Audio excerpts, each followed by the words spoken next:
Começando mais uma semana com os nossos vídeos que vocês estão gostando, estão pedindo para fazer mais. Li todas as sugestões de assuntos, espero que vocês gostem dos assuntos que a gente vai abordar essa semana. E eu quero começar por um que inclusive vai dar continuidade àquele raciocínio dos vídeos anteriores. Se você assistiu, você vai entender o que eu tô querendo dizer. Se você não assistiu, você pode assistir, que estão todos aqui no feed. Aí vocês vão entender o que eu tô falando. Hoje eu quero falar para vocês a respeito do alongamento, né? A gente falou a respeito dos fortalecimentos, das musculaturas que perdem força para os músculos que estão dominando.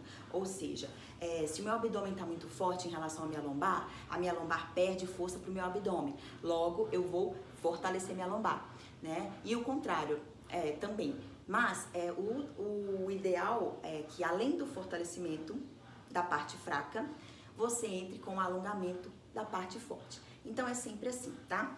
Mas assim, eu nem quero... Isso é uma questão isso é até lógico, né? Tipo assim, fortalece o que tá fraco e alonga o que tá em tensão excessiva, no caso de excesso de stiffness, né? Então, gente, isso parece meio óbvio, né? Mas eu queria falar novamente a respeito disso. E também porque o alongamento ele gera muitas dúvidas. As pessoas não sabem se tem que alongar antes, se tem que alongar depois do exercício, quais os alongamentos são necessários fazer, quais realmente vão fazer diferença, né? Para ganhar flexibilidade, o que ela precisa fazer, para melhorar uma dor, etc.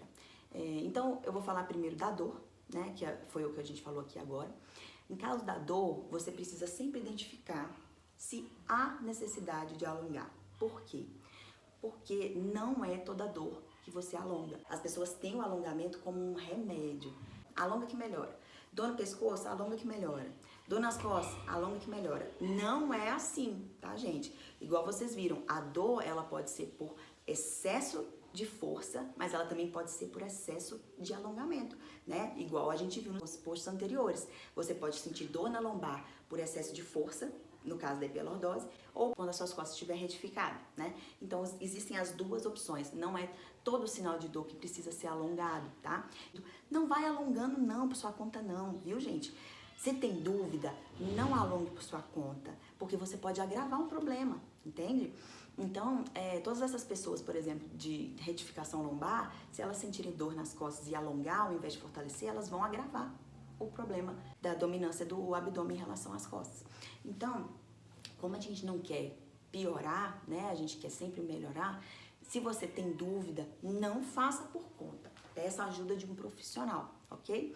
E aí, gente, outra coisa. Agora, em relação a alongar antes do exercício. Eu devo alongar antes do exercício? Gente, pra falar a verdade, qual seria o intuito de alongar antes do exercício? Seria para adquirir flexibilidade? Não, porque é um alongamento muito rápido, né? Seria para evitar lesão? É o que as pessoas acreditam, né? Só que não existe nenhum estudo que comprova que alongar antes do exercício vai te trazer algum benefício, nem de ganho de flexibilidade e também não é garantido que você vai prevenir lesão, tá? O que você precisa é de aquecer. Você, antes de iniciar um exercício intenso, você precisa mostrar para o seu corpo que você vai começar uma atividade. E aí você precisa aquecer o seu corpo, aumentar a circulação sanguínea. Que quando você aumenta a circulação sanguínea, você aumenta o transporte de oxigênio, você retarda o momento da fadiga. Até para alongar, você precisa aquecer. Eu até acredito, né, que essa visão que as pessoas têm em relação ao alongamento, parte dos profissionais mesmo, que não orientam assim o aluno, né? Toda maioria, não vou falar toda porque eu não quero generalizar, mas a maioria das academias tem na parede, né, do lado do espaldar, um quadro com várias figuras de alongamento, como se toda pessoa que chegasse para treinar, independente do que fosse treinar, tivesse que cumprir toda aquela sequência de alongamento. Só que na verdade não é assim, né?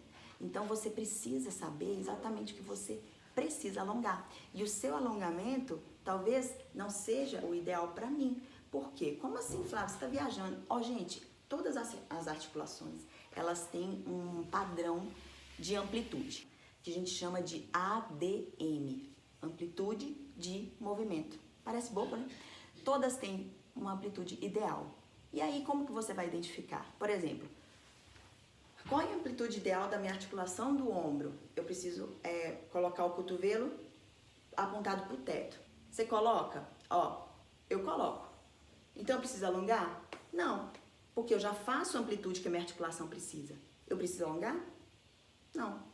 Então por que tem gente que eu chego na academia, tem gente que tá fazendo isso? Sendo que isso daqui vai além da amplitude correta. Entende? Então, gente, alonga o que precisa. Como então eu vou saber que eu tinha que alongar esse músculo?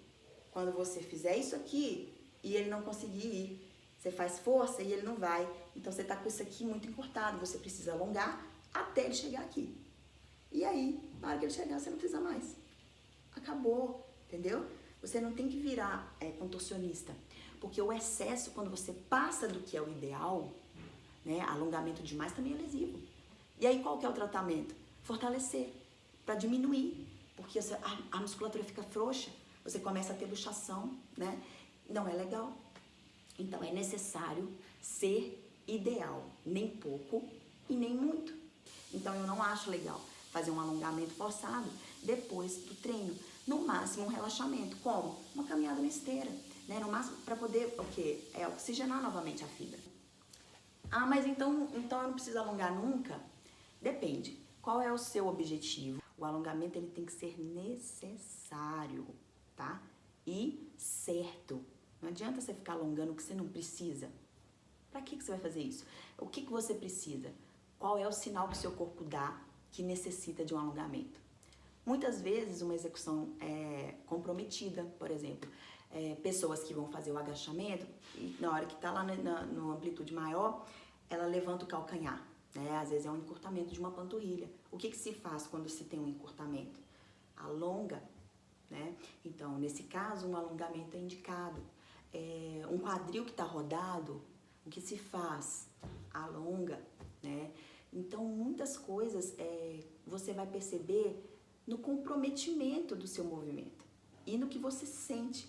Então, assim, o movimento está comprometido, olha, ou pode ser alongamento ou pode ser fortalecimento que você precisa. É só avaliar, tá? E se você tiver alguma dúvida, você precisa falar com um profissional e não faça nada por sua conta.